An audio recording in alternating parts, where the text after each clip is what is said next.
মার্কেটের নতুন রুমার প্রীতম কোটালকে নাকি নিতে চায় ইস্টবেঙ্গল টিম ম্যানেজমেন্ট।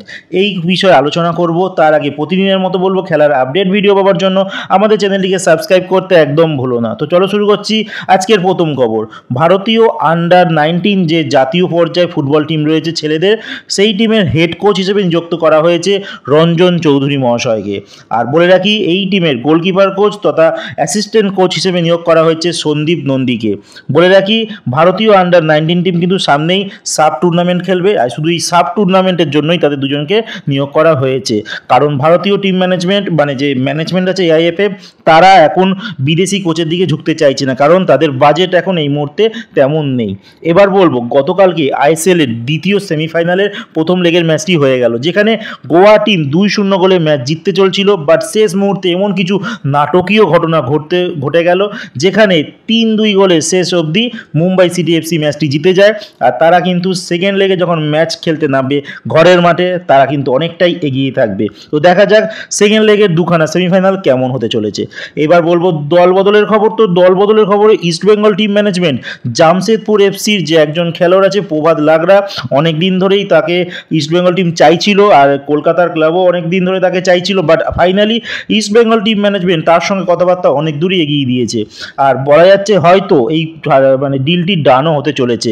প্রভাত লাগরাকে হয়তো আমরা ইস্টবেঙ্গলের হয়ে এই নতুন মরশুমে আমরা খেলতে দেখতেই পারি, বাট এখনও অবধি কিন্তু সই হয়নি। এবার বলবো প্রীতম কোটালের বিষয়। প্রীতম কোটালের বিষয়টি এই জন্যই রুমারটাকে সত্যি বলা হচ্ছে, কারণ প্রীতম কোটাল এর আগে অবধি সোশ্যাল মিডিয়া হ্যান্ডেলে তার নিজস্ব অ্যাকাউন্ট থেকে ইস্টবেঙ্গলকে কিন্তু ফলো করতো না। বাট ইদানিং দেখা যাচ্ছে যে ইস্টবেঙ্গল টিমকে তিনি ফলো করছেন। তো এইটা দেখে একটা আন্দাজ করা হচ্ছে হয়তো তার সঙ্গে কোনো একটা যোগসূত্র হতে চলেছে। তো জানোই গুরসিমরাত ইস্টবেঙ্গল টিমে কিন্তু সেন্ট্রাল ব্যাক পজিশনে খুব একটা ভালো খেলতে পারেনি। যদি প্রীতম কোটাল আসে, তার তুলনায় কিন্তু অনেকটাই ভালো খেলবে। এইবার বলবো মোহনবাগানকে নিয়ে। মোহনবাগান টিম ম্যানেজমেন্ট সবসময় জানো যারা ইয়াং ছেলেদের নিয়ে কাজ করতে খুব ভালোবাসে। তো মোহনবাগান টিম ম্যানেজমেন্ট জামশেদপুর FC'র একজন নবাগত খেলোয়াড়, একদম কম বয়সী, 21 বছর বয়স এই খেলোয়াড় মোহাম্মদ সানান, তাকে নিতে কিন্তু খুব ইন্টারেস্টেড। আর যত সম্ভব শোনা যাচ্ছে প্রায় সাইন হয়েই গেছে, বাট এখনও অবধি কিন্তু সেটা প্রকাশ্যে বলেনি মোহনবাগান টিম ম্যানেজমেন্ট। হয়তো ফাইনাল হয়ে গেলেই হয়তো বলবে, অবশ্য তার আগে ফাইনালে উঠতে হবে। বাট ধরে রাখো, এই মোহাম্মদ সানানকে যখন চেয়েছে মোহনবাগান ম্যানেজমেন্ট, তো তাকে হয়তো সাইন করিয়েই নেবে। এইবার বলবো ইস্টবেঙ্গলের একটা ডিল ডানের খবর, যেটাই হচ্ছে দেবজিৎ মজুমদার।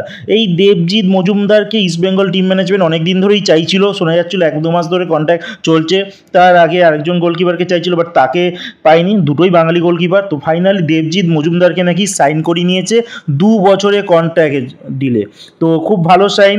ইস্টবেঙ্গল টিমের দ্বিতীয় গোলকিপার হিসেবে কিন্তু আমরা নতুন মরশুমে এই দেবজিৎ মজুমদারকে দেখতে পারবো। লাস্ট খবরটি বলবো মোহাম্মদ রাকিবকে নিয়ে।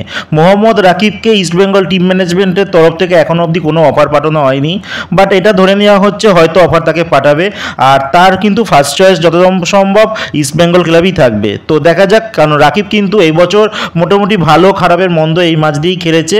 তো দেখা যাক নতুন মরশুমে যদি ইস্টবেঙ্গলে থাকে, তিনি আশা করব ভালো কিছুই করে দেখাবে।